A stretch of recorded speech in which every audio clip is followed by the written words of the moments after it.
Hello friends, welcome back to Gupta smart classes.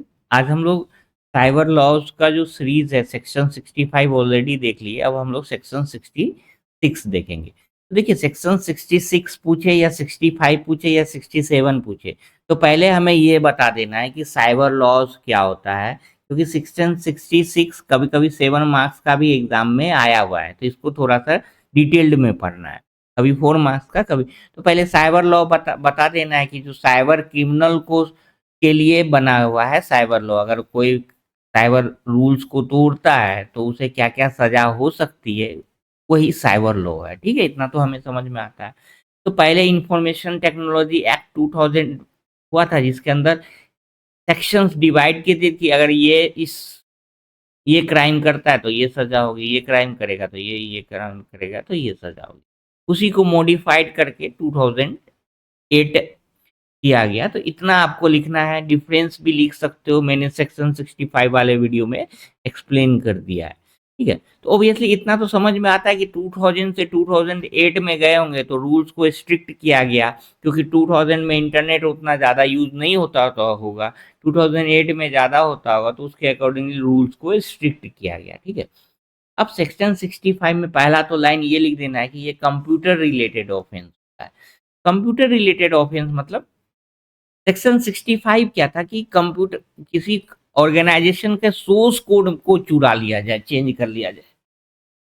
इसमें section 65 क्या कहता है, वो कंप्यूटर रिलेटेड ऑफेंस होगा। तो the IT act 2008 of section 66 deals with computer related offences such है। क्या क्या इसमें आएगा कि हैकिंग किसी ने किया हो, अनऑथराइज एक्सेस सिस्टम में या किसी ऑर्गेनाइजेशन का डेटा चुरा लिया हो, ऑनलाइन फ्रॉड हो, इंट्रोड्यूस सिस्टम में मालवेयर का इंट्रोडक्शन कर दिया, डैमेज कंप्यूटर सिस्टम। तो ये क्या है, ये कोई भी काम कोई भी साइबर क्रिमिनल करता है और वो पकड़ा गया हो, तो ये सब किसके अंदर आएगा, तो ये सब सेक्शन 66 के अंदर आएगा। That is the rule.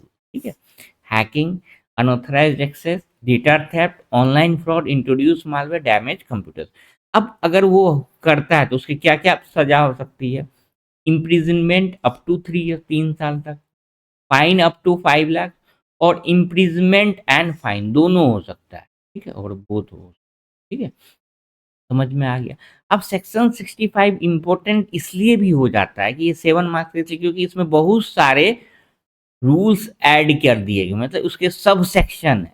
तो सब सेक्शन हमें याद करना होगा और कोई उपाय नहीं है। तो सेक्शन 66 ए क्या बोलता है कि sending offensive message through internet, मतलब कोई गलत मैसेज हम इंटरनेट के थ्रू भेजते हैं, बट बाद में सुप्रीम कोर्ट ने इसको इनवैलिड करार दिया गया। तो अभी सेक्शन 6 ए एग्जिस्ट नहीं करता है, बट आप लिख सकते हो, कोई दिक्कत नहीं।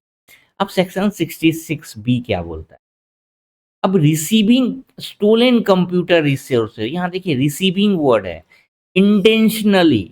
मतलब क्या हो गया, कहने का मतलब, अगर किसी का आप चुराया हुआ लैपटॉप,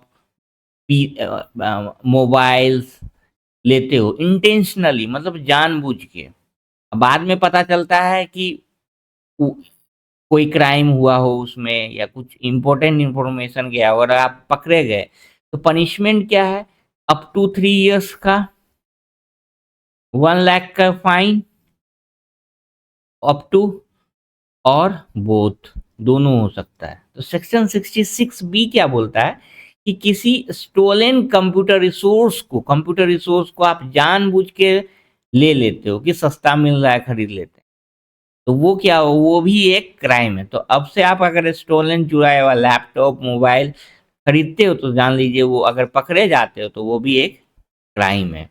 ठीक है, अब सेक्शन 66 सी क्या बोलता है, आइडेंटिटी थेफ्ट।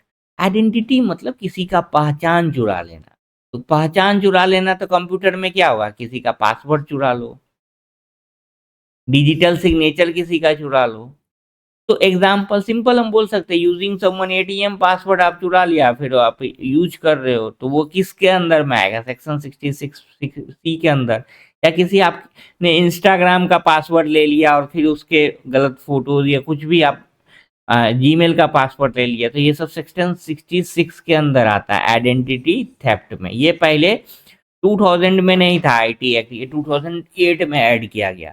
तो पनिशमेंट क्या है? अप टू 3 इयर्स ये लिखना है, और फाइन क्या है? Up to 1 lakh. तो पनिशमेंट भी आपको लिखना है, ये याद करना ही होगा और कोई ऑप्शन नहीं। सेक्शन 66D क्या है? Cheating by personation using computer.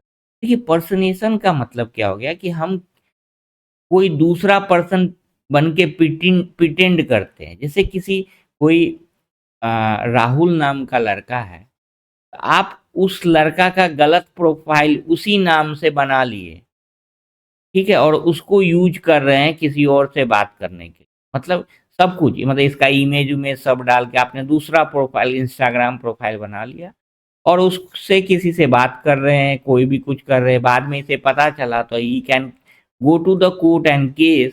तो आप पे कौन सा चार्ज लगेगा? Section 66D। समझ में आ गया? पर्सनेशन मतलब किसी के जगह दूसरा। तो क्या क्या इसमें चीटिंग, क्या किस तरह से फेक प्रोफाइल बना लिया, ऑनलाइन फ्रॉड, इम्पर्सनेशन केस, वही मतलब इम्पर्सनेशन का मतलब किसी के जगह दूसरा आदमी जाना। पनिशमेंट क्या है? अप टू 3 इयर्स और फाइन अप टू 1 लाख। ठीक। अब सेक्शन 66A क्या बोलता है, सॉरी ई क्या बोलता है कि वायलेशन ऑफ प्राइवेसी। प्राइवेसी का sharing private images without permission. अगर किसी का अपना प्राइवेट इमेज आप रिलीज कर देते हो, sharing private photos online, example हो गया कोई भी साइट पे, और वो क्लेम कर देता है, और तो किसके अंदर सजा होगी? सेक्शन 66E के अंदर। पनिशमेंट क्या है? Up to 3 years, fine up to 2 lakhs, और बोथ या दोनों हो सकते। अब सेक्शन 66F, ये इंटरनेशनल लेवल पे है। Cyber terrorism generally, cyber attack against national security. ठीक है, obviously cyber terrorism, cyber attack against national security. तो हैकिंग, कोई गवर्नमेंट का वेबसाइट हैक कर लिए और डिफेंस सिस्टम में, तो इस पे अटैक हुआ, तो जैसे अटैकिंग मिलिट्री कंप्यूटर। तो मतलब साइबर टेररिज्म क्या हो गया कि नेशनल सिक्योरिटी के थ्रेट में आ गया, कि कोई गवर्नमेंट का वेबसाइट या डिफेंस के साइट को हैक कर लिए, तो वो किस में जाएगा? सेक्शन 65। पनिशमेंट इसमें ज़्यादा सीवियर है कि up to lifetime imprisonment मिल सकता है, साथ मतलब उम्र कैद की सजा हो सकती है। अब इम्पोर्टेंस क्या है सेक्शन 66 का? ऑब्वियसली इतने सारे क्राइम है, तो ऑनलाइन सिक्योरिटी इंश्योर करता है, प्रिवेंट हैकिंग एक्टिविटीज, क्योंकि आपको पता है कि ये क्राइम करेंगे तो हमें ये सजा हो सकती है। ये रिड्यूस साइबर क्राइम करता है, सिक्योर कंप्यूटर सिस्टम करता है। तो और भी आपको समझ में जो जो चीज़ें आती हैं दैट यू कैन, आपका आइडेंटिटी को भी प्रोटेक्ट करता है। हमने पढ़ा था कि आइडेंटिटी थेफ्ट सेक्शन 66 में आइडेंटिटी प्रोटेक्शन करता है। बहुत सारे रूल्स बनाने से, कोई भी क्राइम करने से एक साइबर क्रिमिनल क्या करता है? डरेगा। तो ये सारे पॉइंट्स आपको एग्जाम में लिखने पड़ेंगे। ठीक है, कोई भी डाउट हो तो kindly put in the comment section. अगर लेक्चर पसंद आए तो लाइक कीजिए, कमेंट कीजिए। Thank you very much.